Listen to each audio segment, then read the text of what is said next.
Gift of a Stone, page 72 in the Places to Know book. Before the temple in this picture was built near Chicago, Illinois, a man from Persia, now called Iran, arrived to mark the place where the temple would rise. Some people say that a small group of people gathered around him for the ceremony. A woman appeared with a little red wagon that held a large stone. The man from Persia, now called Iran, took her gift and used it to mark the spot where the temple would be. That temple is called the Bahi,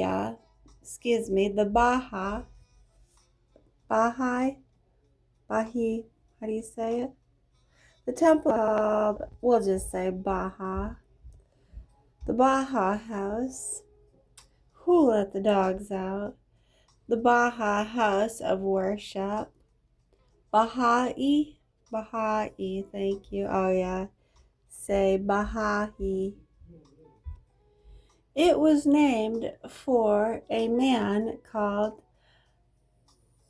Baha'u'llah,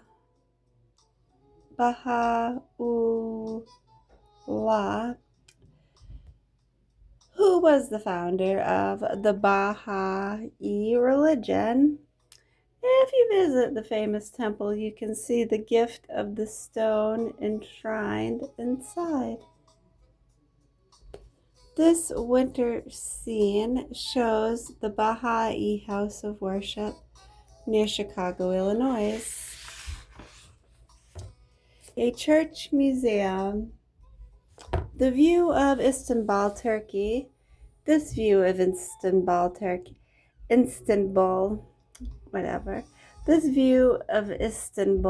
Turkey includes the Hagia Sophia, the largest building on the left.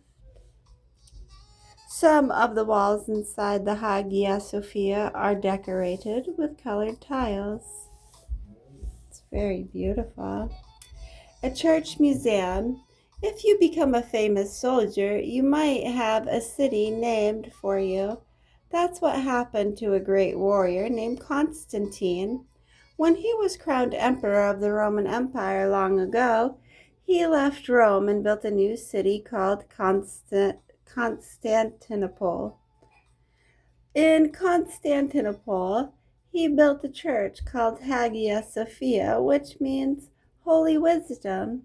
Later, another emperor built another church with the same name. Hagia Sophia was a cathedral of the Eastern Orthodox Church. Orthodox comes from the Greek words orthos and doxa, meaning true belief.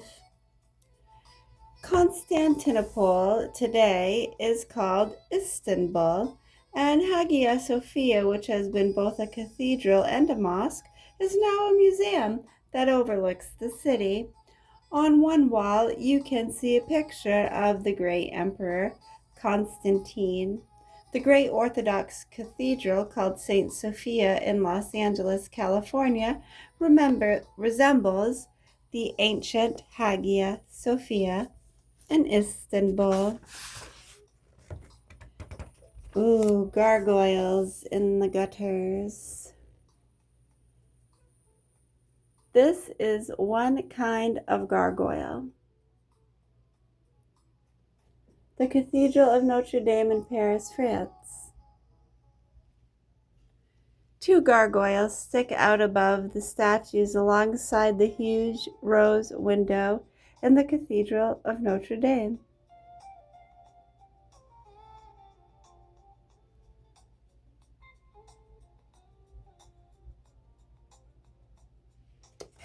Gargoyles in the gutters.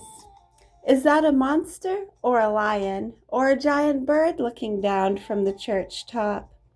It's a monster, half man and half beast, but it isn't real. It is made of stone and called a gargoyle. It's one of many weird stone figures that decorate the gutters of the Cathedral of Notre Dame in Paris, France. Gargoyle comes from a Latin word that means gullet or drain. That's what gargoyles are, drain pipes.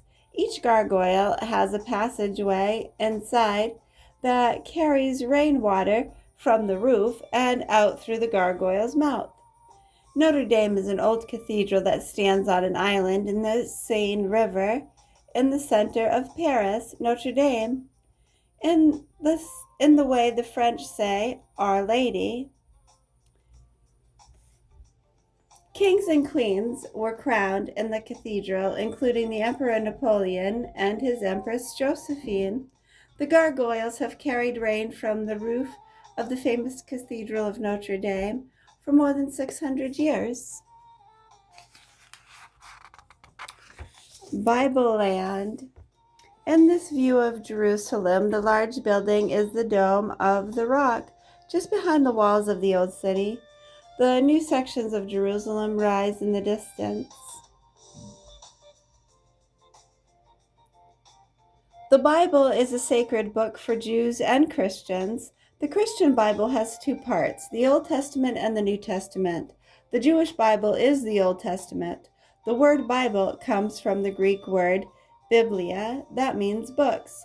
Stories in the Bible tell us how people lived, traveled, fought, and worshipped thousands of years ago. If you want to visit the lands described in the Bible, you must travel to the eastern end of the Mediterranean Sea. There you will find many of the places that you read about in the Bible. You will also find many places of worship. In the city of Jerusalem, for example, Christians can worship at the Church of the Holy Sepulchre. This church is believed to stand on the hill of Calvary, or Golgotha, where Jesus was crucified. Jews can worship at the Wailing Wall, their most sacred shrine. Muslims can worship at the Dome of the Rock, which is also known as the Mosque of Omar. Meeting House of the World. Today, this is, does not say, it's Meeting House of the World. We'll read, I'm sure it will describe what we're looking at maybe. That looks like some nice marble there. Today, if two countries of the world have an argument or a fight, an organization called the United Nations is the go-between. The United Nations is a group of people from many nations who work to keep the peace in the world. The United Nations meets at the United Nations headquarters in New York City. Near the headquarters is a building called the Church Center for the United Nations. People from many church organizations meet at the center to learn about the work of the United Nations. The picture on this page shows the chapel on the first floor of the center where people can pray for world peace. Treasure Palace, Treasure Places, what's this say? St. Edward's Crown, Mace, Spanish Cod, Spanish Cob, Pisces of Rome, of what? Of home? What? What does it say? Bird. Bird Arctic. Bird with a Y. B-Y-R-D. Bird. Bird Arctic. Dickhead. Dick. What? Deuce? Yeah. Deuce it.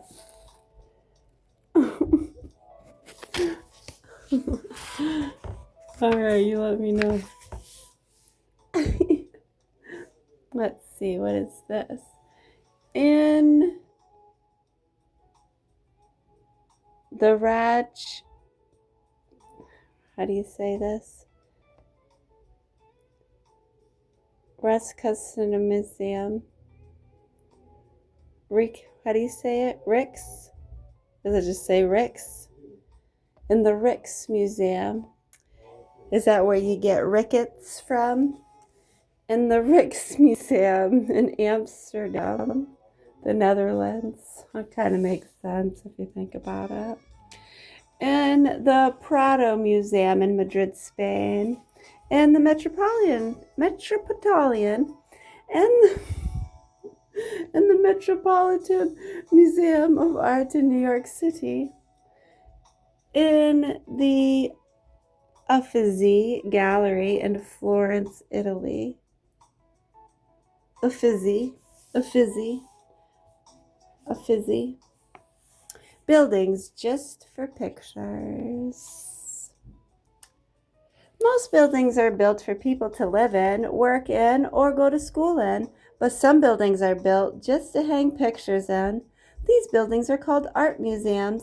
In all parts of the world, cities and towns have art museums to hang pictures in. You may think of a picture as a decoration for your house, your school, or your father's office. But sometimes pictures are not just decorations. Sometimes they are famous works of art. And art museums are places where you can go to see works of art that have been painted by famous artists, some who lived long ago and some who are living today.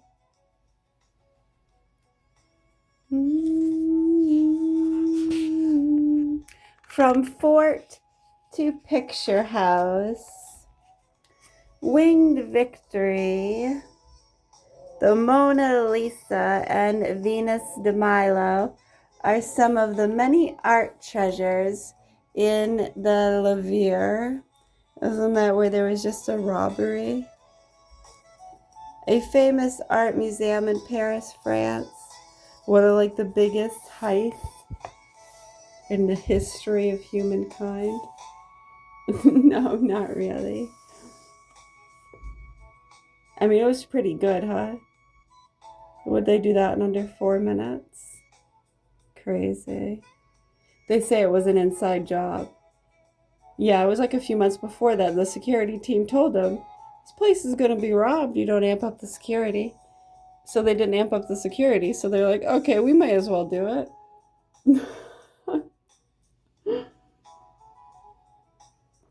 Because that's what friends are for. From the fort, from fort to picture house. You shut your mouth. Once long ago, a king of France built a fort to protect himself. Many years later, another king of France added more buildings to the fort and turned it into a palace. The halls of the buildings were so big that the king and his son used to ride on horseback in and out of its many hallways. Today, the palace is a house used especially for pictures. Thousands of pictures decorate its walls. Thousands of statues stand on its floors, and thousands of other art treasures are displayed in more than 100 rooms of the palace. This gigantic picture house is the Louvre, and it's in Paris, France. No one knows where that name came from, but the Louvre is the largest art museum in the world. The art is so valuable that during World War I and II, the government of France took all the treasures out of the Louvre and hid them. The hiding place is still kept a secret.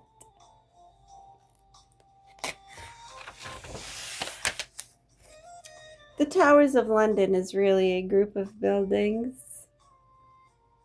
Oh, so look at that. The Jewel Prison. In one building of the Tower of London, visitors can see the crown jewel of England on display. Ooh. Ah. Usually a prison is a place where criminals are locked up. But there is a prison in London where jewels are locked up. The jewels are the famous crown jewels of England. Crown jewels are treasures that belong to the king or queen.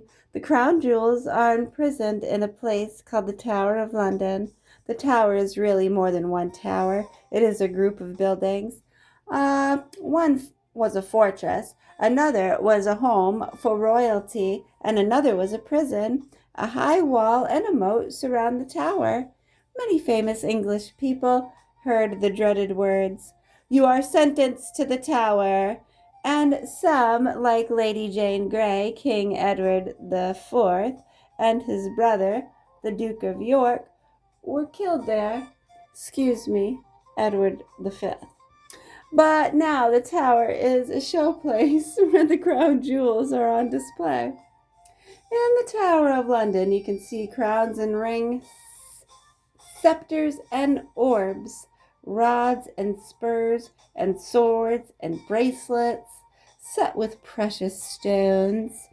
Even salt shakers, a foot high and studded with diamonds, are kept in the tower. The treasures are so valuable that they are guarded by special guards called yeomen warders or beefeaters. Beefeaters? Beef eaters? Oh, they're beef eaters. They're beef eaters. Beef eaters? That's what I said.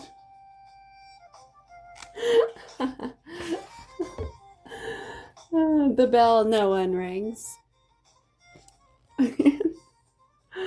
Independence Hall, the old state house, housed the Liberty Bell until 1976, when it was moved to a special place neareth by.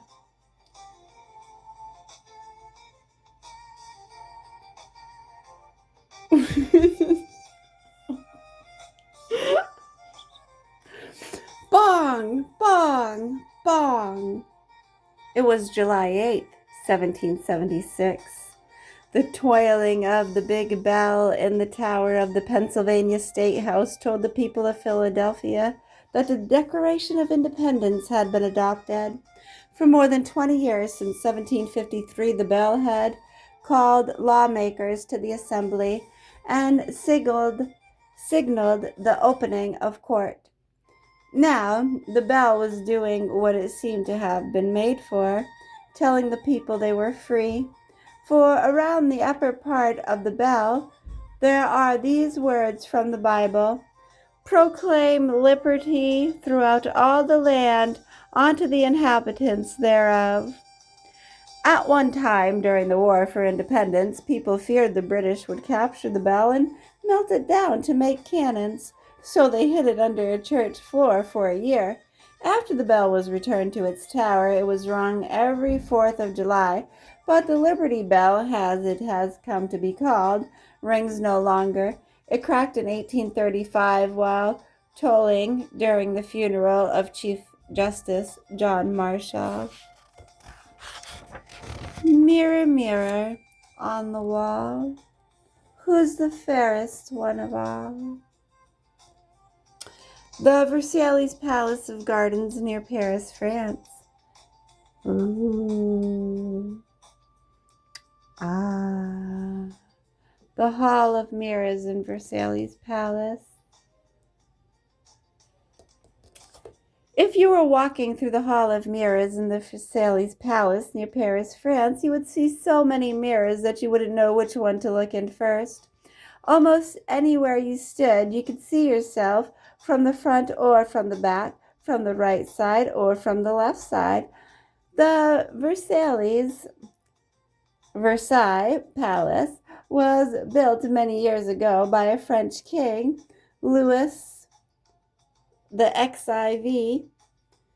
The palace has hundreds of rooms, and it is surrounded by a huge park with fancy gardens and spraying fountains. The palace is famous for the important things that have happened there: the crowning of the first emperor of Germany, the meeting that started the French Revolution, and the signing of the Treaty of Versailles, the agreement that officially ended World War I. Now the Versailles Palace is a national museum of France. The Priceless Junkyard, and we'll finish off on this page. Whatever happened to the first telephone, the first horseless carriage, the first sewing machine, and the first telegraph instrument? You may think, who cares? They would only be junk by now. But you would be wrong.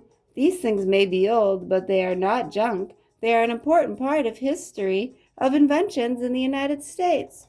They have been saved by the Smithsonian Institute in Washington, D.C. They are on display with many other famous firsts in some of the buildings of the Smithsonian Institution. You can see such famous airplanes as the Wright brothers' Kitty Hawk and Charles Lindbergh's Spirit of St. Louis. You can see Alan Shepard Jr.'s space capsule Freedom 7, Benjamin Franklin's printing press, and the huge Hope Diamond. You can even see the flag that flew over Fort McHenry when Francis Scott Key wrote the Star Spangled Banner. Exactly.